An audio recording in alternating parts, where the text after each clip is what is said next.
Hello all. And over எக்ஸைட்மெண்ட்டில் போயிட்டு movie பார்த்துட்டு அதே எக்ஸைட்மெண்ட்டோட வெளியில் வந்துட்டு அப்படியே ரவுண்ட் அடிச்சுட்டு இருந்தோம்.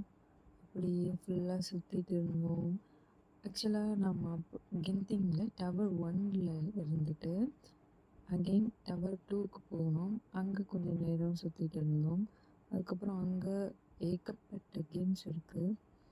அண்ட் அதெல்லாம் பார்த்து அப்படியே எக்ஸ்ப்ளோர் பண்ணிவிட்டு அப்படியே அங்கே கொஞ்சம் நேரம் டைம் ஸ்பெண்ட் பண்ணிவிட்டு அப்புறம் சாப்பிட்டுட்டு கிளம்பிட்டோம். பாய் பாய். இதோட இந்த வீக்கெண்ட் முடிஞ்சிடுச்சு. Next weekend next trip next லொக்கேஷனில் மீட் பண்ணலாம். Bye bye. Take care. எல்லோரும் சேஃபாக இருங்க. நெக்ஸ்ட் வீடியோவில் பார்ப்போம்.